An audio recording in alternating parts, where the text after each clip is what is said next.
Support for the Q&A with A.P.C. is provided by the Massa Corporation. For 55 years, the Massa Corporation has provided companies with a complete line of printing solutions, from custom labels to contract packaging services, as well as packaging equipment and supplies. Proudly serving Virginia and its neighbors since 1961. Online at massacorp.com.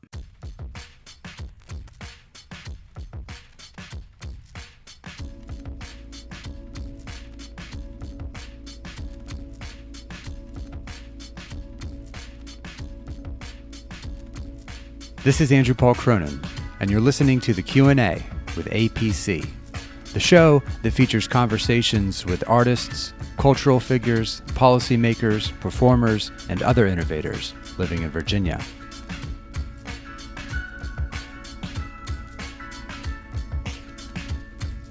Episode 22, Jordan Brazie. My guest, Jordan Brazie, is a surfboard shaper from Virginia Beach, Virginia.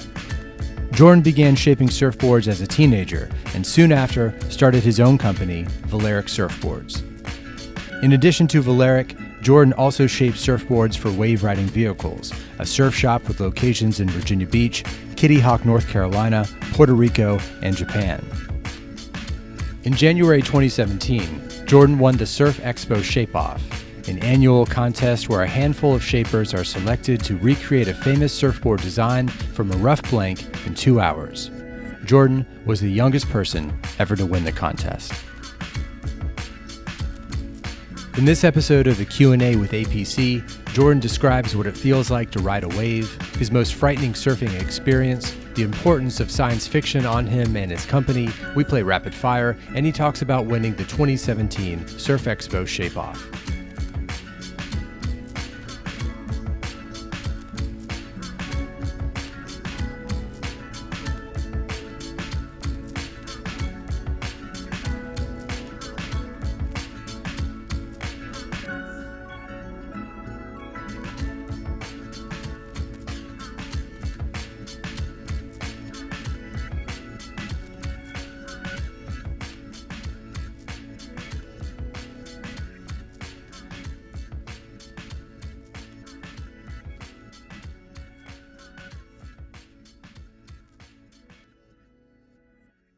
What kind of things were you into growing up? Star Wars. Nice. Yeah. Middle school, I had a pretty huge collection of Star Wars. And that was right when 6th grade, when episode 1 was getting ready to come out. Right. No, wait. So 4th grade. 4th grade was when they did the trilogies, remakes. The re-release. So that, I saw Star Wars, as a kid, VHS, just floating around, never kind of really knew what it was. It was cool. And then when that hit, it was like, oh my God. And it just all the addiction struck. So the special editions, when Lucas went back and Yeah. did the special editions of episode 4, 5, and 6, they put them back in the theaters. Yep. And so you were prime. 4th grade. Perfect. Just perfect. Just yeah. perfect. Stormtrooper action figures and Right. everything. Yeah. Do you still have some gear? I do. Actually, just a few months ago, my parents moved and I cleaned out their attic, so I had to go get all my stuff, tubs and tubs of Star Wars stuff, and they're upstairs in the attic right now. How would you describe what it feels like to ride a wave? Oh, man. If you can slow down your excitement and thoughts about it, that's where you really kind of pick up on the true vibration of the energy of the earth pulsing underneath you and around you. And it's definitely, I guess it's just a breath of fresh air or something like that, where you're up and moving and you're riding this energy of water. It doesn't get old, never gets old. I mean, no matter how bad or the wave was, or, just to get up on your feet and allow it to carry you is magic. I mean, yeah, it's one of a kind, that's for sure. Yeah. Yeah, I mean, I always feel like whenever I catch a wave, I always feel like I got away with something. Yeah. It seems like not that you tricked the earth, because it doesn't seem like you're in competition with it. You found an egg, though, for sure. Yeah. What was your first or an early surfing memory? Do you remember a first wave? Man, probably when I had that first wave and it just kept on going and going, finally get a second to think. It was down in the Outer Banks, and me and my dad went down camping, Every now and then, pretty regularly, we just go down, drive out to the beach, and he'd fish and I would surf. How old were you? This was probably like 13, 14, maybe. Yeah, I didn't start surfing until I didn't grow up around it on the beach, being in Kempsville. So it wasn't in my life until like my friends started driving, and it was like I could hop with them, or I mean that's how I got my first board, was going to a pawn shop. Hey, drive me to a pawn shop, and I bought like a $25 board, little 80s like thick retro thruster. That was my first board, and then like I almost immediately at 15 got my first kit of materials and started shaping. So soon after I was riding my boards and learning. So I was shaping boards and learning to surf almost simultaneously. Down there, I was on one of my boards, the first or second one, and it was just like effortless pedal out and just catching waves that just went forever. And I was like, this is all I want to do, So it was like that immediate like kind of feeling like this is what I'm going to do. And on my board surfing, and I didn't really like a plan didn't come together yet, but it was knew what I wanted to do.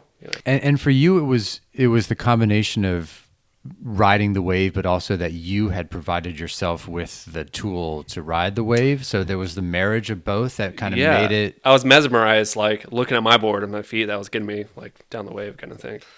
But Jordan, how did you know when you were 15 how to shape a board? Is your dad or your mom crafty or handy with tools? Yeah, my dad growing up, always in the garage.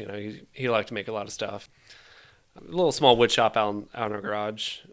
He's a naval architect. That's what he's done most of his life. So without him ever teaching me anything about hydrodynamics and like ship designing and building and curves and all that stuff, maybe it's in your blood. I mean, that explains, He never, I never like watched him work or he never taught me that kind of stuff. Right. Like that's just what he did. And I just knew that's what he did. That's in you. Yeah. And his dad, my grandfather, I've never met, passed away while I was, real young. He was a craftsman as well. He did furniture building. He did some pretty handcrafted stuff. Like he had a real eye, my dad said.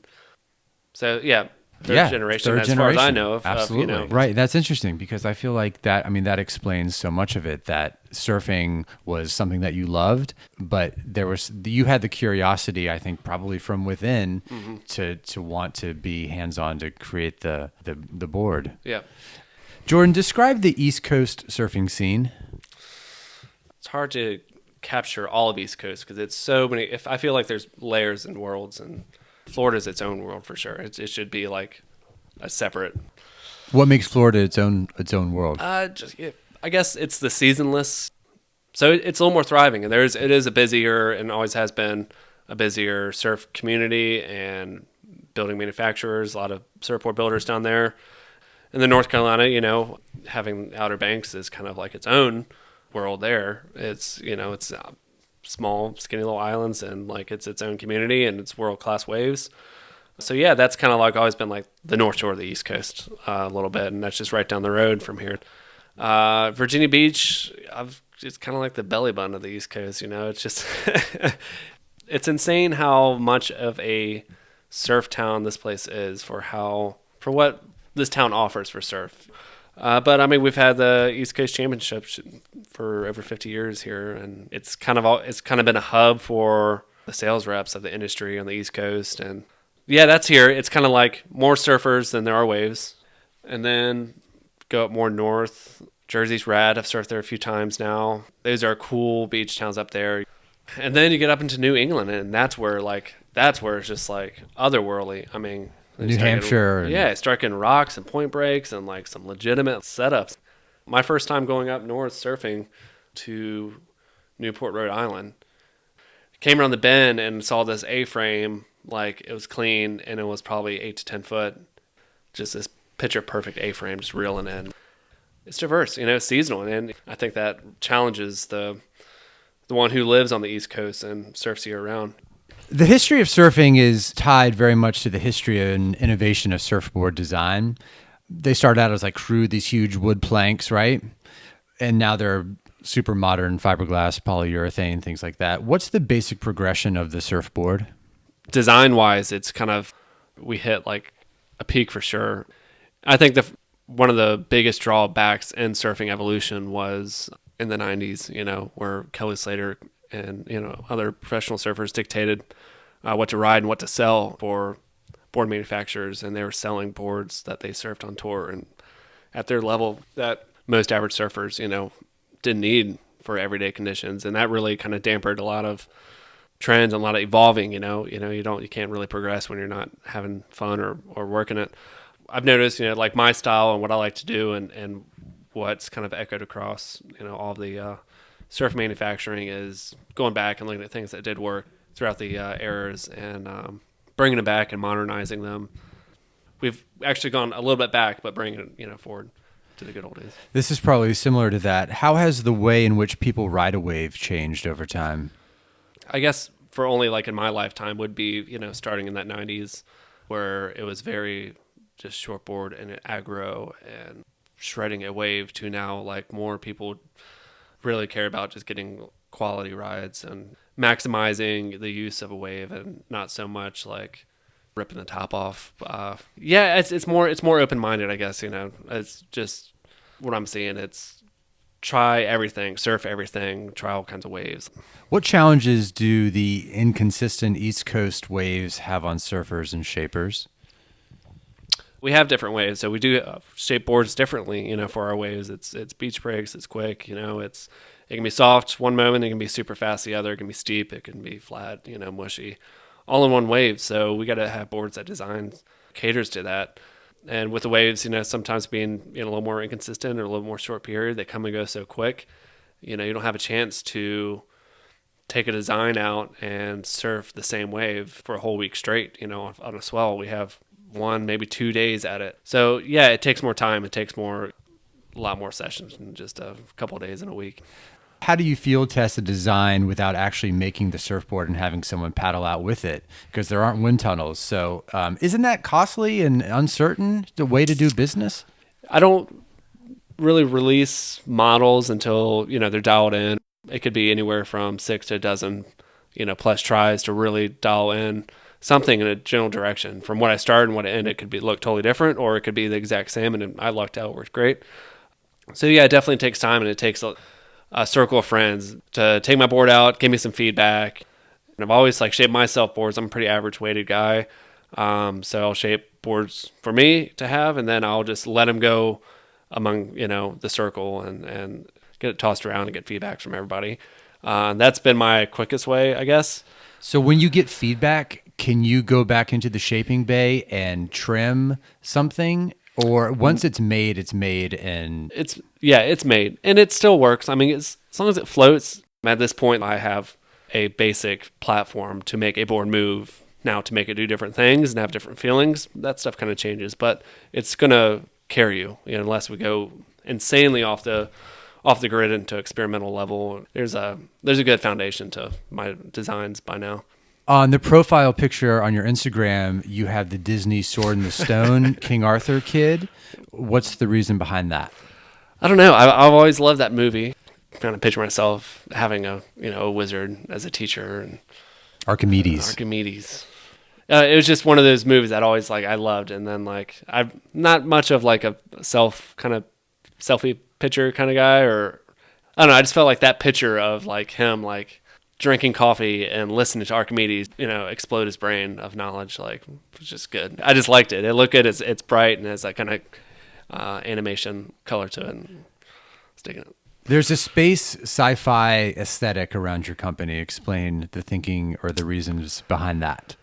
Yeah, I like sci-fi and I like fantasy as well. I like Middle-earth, Lord of the Rings, and my perfect world that I live in would be a sci-fi fantasy world. Literally a Shire with Star Wars technology, like Tatooine sliding doors, but in the Shire and still farming and grass and stuff. That would be perfect for me. And science fiction's always been, kind of part of my life since Star Wars, and it's kind of a forecast on what is to come. It's definitely a theories that from scientists that are just written into cool forms to entertain you, but this is possibilities of what is to come in the future. And so much of it has happened in just my lifetime of science fiction to this day. It's in front of us. every now and then just got to remind ourselves that like we are in the future now. Like it is happening so fast. That's why I like sci-fi, because it's like kind of know what's coming and it's cool, and like it's a little more positive side looking at the future, not so much like, oh, we're gonna just blow ourselves up. But and I kind of like to relate my shaping of little small ship vessels, kind of like hand in hand with like all my spaceships, you know, that I like to post. And yeah, I like to imagine like my boards being like small little baby designs of starships that have to travel the cosmos. So it'll kind of tell my story, I guess, with all the sci-fi stuff I got going on. Talk about the chemical dangers and hazards of shaping surfboards. It's gross. It's a mess. I really didn't kind of take care of myself as much as I probably should have when I've glassed so many boards in a closed garage and a shed with no ventilation, and sometimes a mask, and all the times there are no gloves, and I'd wash my hands in acetone. So you're dealing with nasty polyurethane resin that can only be cleaned up with acetone. I mean, you look those things up and they aren't good for you for any kind of skin contact or breathing in, and cancerous. And yeah, I've seen what it does to guys and to guys that have been doing it their whole lives. It can definitely do some damage to your body. And I mean, it's been known to kill people. I mean, give people cancer, and it's a real thing. I've definitely been more aware of it, you know, after running into guys like that have been doing it their whole lives and just kind of have that kind of tweaked out kind of vibe. Like physically or mentally? A little bit of both, I guess. Like my worst times when I've noticed it, I'll glass a board, or like it'd just be real strong, you know, or a couple boards that, you know, a whole day of glassing, and mask or not, sometimes it can just come out and just come home like, well, why am I so angry? I'm just like, it just gets to your nerves if you're not careful with it. So yeah, I've done less and less of that, and you know, probably only do about maybe 20% of my boards that I glass still. And glassing is sort of like the final coat, like, yeah, like the lacquer kind of. It's after the shaping, fiberglass. It's a few layers and a week's worth of, you know, work. And Jordan, do you ever feel like a blacksmith or someone who is a craftsman from a bygone era? Absolutely, especially when I do a lot of bartering for boards. Sometimes I wish we're in an old timey village where everybody had, you know, certain crafts and we could just make trades. But yeah, it's definitely, it's a craft. It's kind of got a folklore kind of style to it where it's kind of handed down, and you have to learn from other people in the trade to really know what's going on. It's a blue collar job, but like as far as the skill itself, it's rare. So yeah, it's a long lifetime craft. I'm going to do a little round of rapid fire. I have some questions. The first thing that comes into your head, I want you to say, Jordan, are you ready to play rapid fire? Yeah. All right. Well, I'm not. So hold on one second. Okay. What time do you get out of bed? About 7:30. Complete this phrase. Peeing in your wetsuit is blank. Is a disgusting relief. When someone is transporting surfboards on the roof of their car, should the fins of the board be in front where the windshield is, or facing back over the trunk? Front always. More aerodynamic. Surf wax smells like blank. Smells like, oh man. I think it smells good. Yeah, it smells like berries, I guess, to me. Give me today's surf report with as much detail as possible. Warm with no waves. Windy with no waves. Still cold with no waves. What's the ultimate surf vehicle? Nowadays, probably a larger van, Sprinter style, something you can camp in and fit your whole quiver. Travel. What's your favorite candy bar? Candy bar. White chocolate. I don't like chocolate. So white chocolate, Reese's peanut butter cups. What's a talent you have that people don't know that you have? Oh, man. Go ahead, Is there a Jordan. clock? No, there's no clock. Just in my head. And And in yours, probably. I can clap with one hand where like I can. Oh, yeah. Like, yeah. Okay, yeah. Perfect. Perfect. What's a talent that you don't have but you wish you had? Video game designing. Very intrigued by that. Love the stories and the art and everything in it. Complete this phrase. If I wasn't shaping surfboards, I'd be a... If I wasn't shaping surfboards.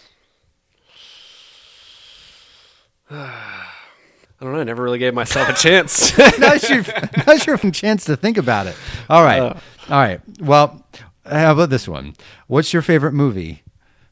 Favorite movie? Lord of the Rings. That's always a go-to on any circumstance. Did you like the Hobbit trilogy? Just the first one. Do you have any questions for me real quick? What is your favorite movie? Probably episode 4, Star Wars, or the Royal Tenenbaums as a more adult, mature answer.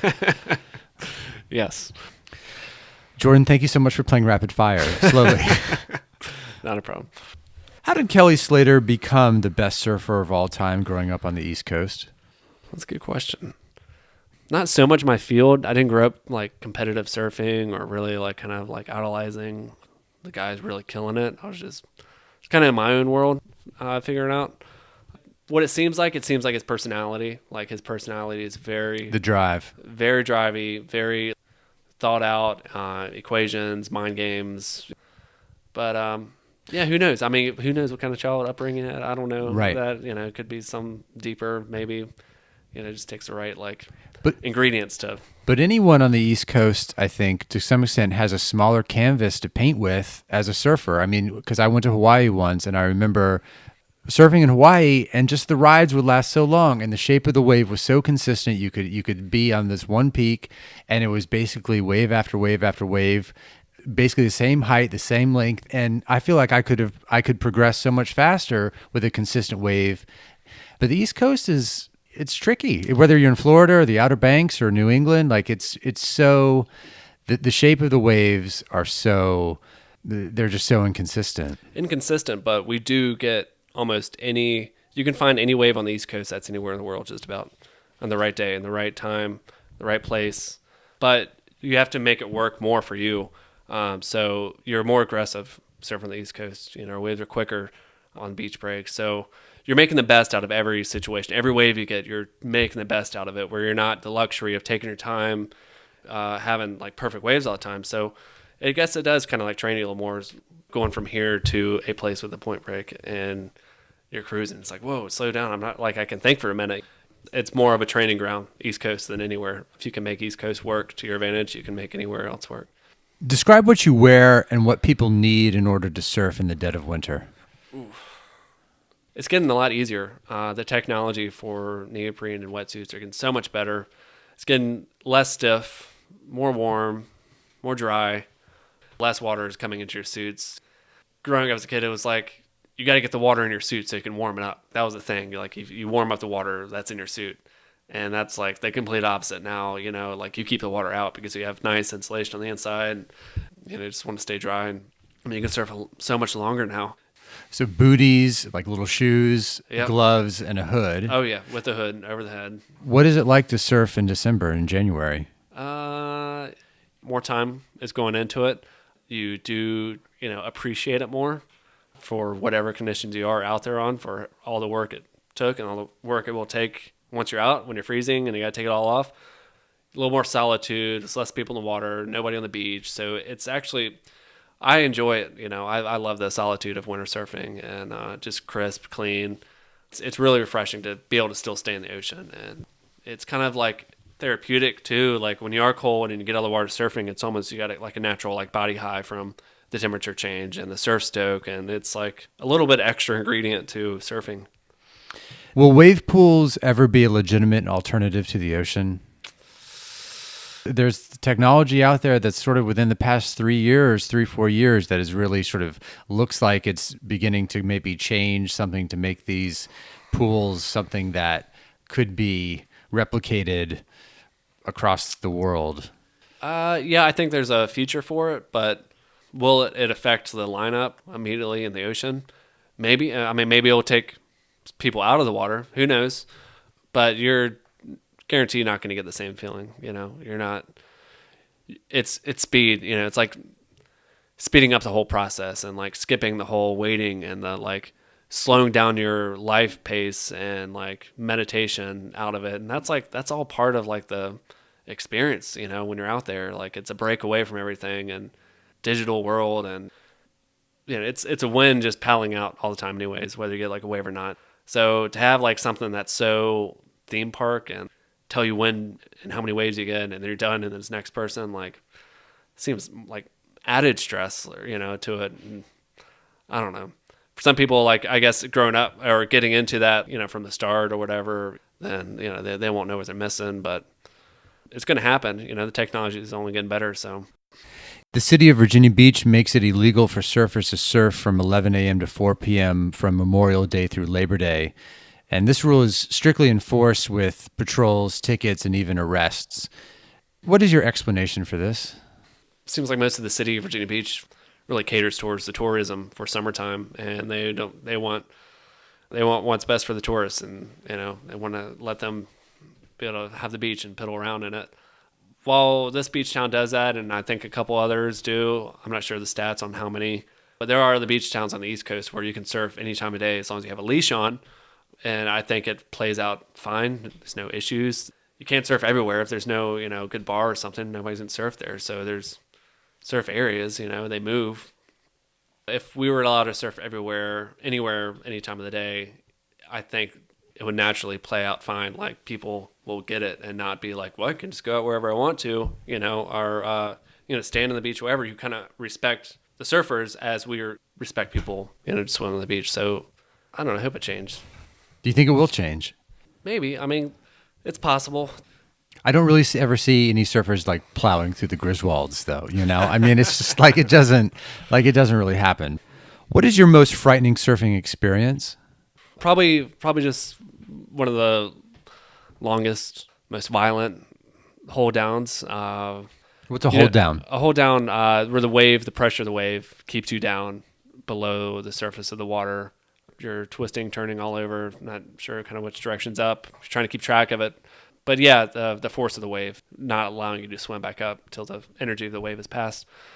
Yeah, it's hard to compare. Like, I've had some pretty testy ones in Hawaii.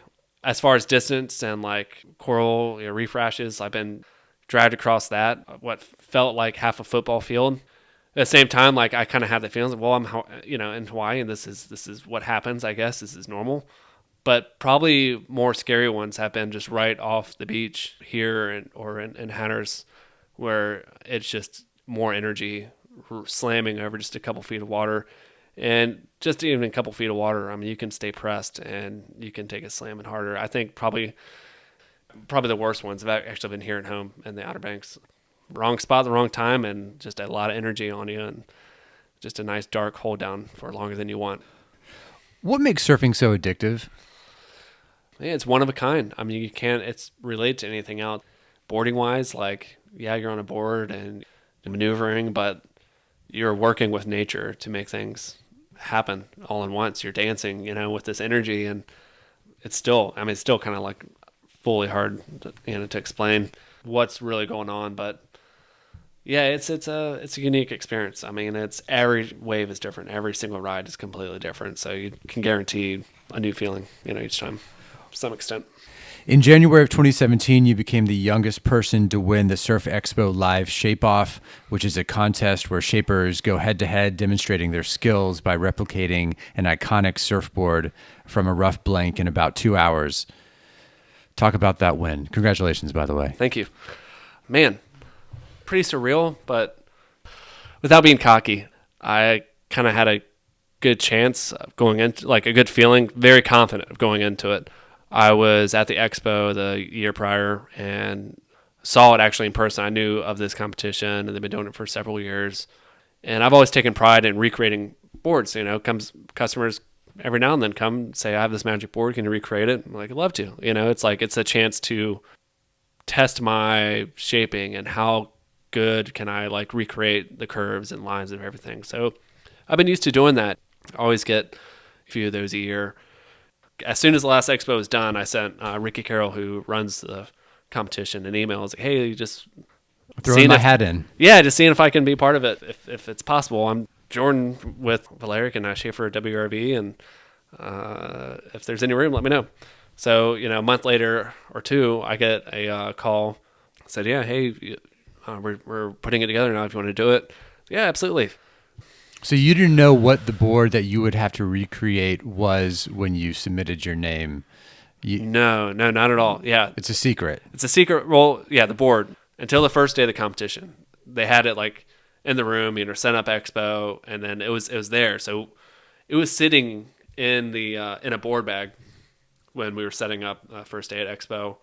And then, so until like the first day of shaping, which is the next day, they revealed it. It was unreal. It was a really cool board. It was one of Greg Lord's personal experiment boards for himself.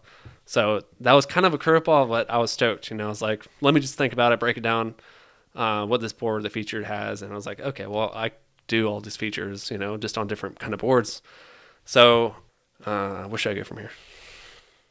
Well, I mean, you got into the shaping bay and you started chipping away, right? Yeah. I walked in the shaping room. I was the first that morning. So it was 10 in the morning. Had a shot of espresso, a cup of coffee. And then, so I remember going in there. It was finally like I can put my hands on the board. I couldn't start shaping until right at 10 o'clock. And then, I had already made my notes. I had a little notepad of like all my plotted dimensions. I could feel out the board and like measurements, but I couldn't shape the board till right at 10 o'clock. And I didn't look down. Like there was kind of a crowd building up, whatever. And it started building up, so I started looking less and less up and more down. But yeah, so I started shaping and didn't look up once the whole time. Like I just like had tunnel vision on the board. I don't speed shape that often. I manufacture shape. I do about 2-3 boards a day tops. Yeah, this was a lot to do, and just 2 hours. It was a lot going on the board. Well, did you feel like you were in the groove the whole time? Did you know it was going well as it was happening? Yeah, I actually came down to the very end with 5 minutes left, and I was done. I was like, I looked around, was trying to find out other stuff on it to do. A few minutes left, and just kind of touched up a little bit here and there, and just kind of trying to find more work than really was, and that was it. And I was happy with it. And there's actually like small features on it. Like there was a on the tip of the board, the original board that we were replicating, it had a little kink in the tip of the nose, like the nose had been broken off and put back on as a ding repair, and it just had like a little kink, like it wasn't lined back up the way it was. So I shaped that into the board that I did, to make it count, Right. A few of the guys, didn't finish. Respectfully, I was kind of wondering myself, like, I hope I get it done. But yeah, I knocked it out. Stoked. And you got a big check, and I mean that in two ways. It was a considerable amount of money, and it was also one of the large like lottery checks, right? Yeah, one of those bucket list things. Like, yeah. Do you still have the check? It's up at Wave Riding Vehicles right now, just kind of hanging out displaying. But I'll bring it home. How did you, or how do you plan to spend the money? So they gave me a big wad of cash with it, so it wasn't like I actually had to go cash like a check or that thing. But yeah, it was a big wad. It was like 5s and 10s. So like I just like immediately put it in my pocket and like had this big cash bulge in my pocket for like the rest of the day. And no, it's just sitting in my nightstand. Just wait. I'm hoping we go on a trip or something soon. Nice. Trying to get some surfing. And yeah. Jordan Brazie, I really appreciate you coming on the show. It means a lot to me. Absolutely. Thank you for having me. Stoked on the podcast, your show. Yeah, can't wait to hear. Thanks for coming on. Thank you. Thanks, Jordan.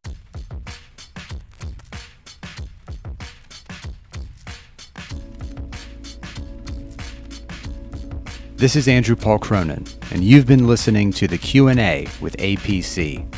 To hear archived episodes, go to soundcloud.com/QAAPC or subscribe to the show on iTunes.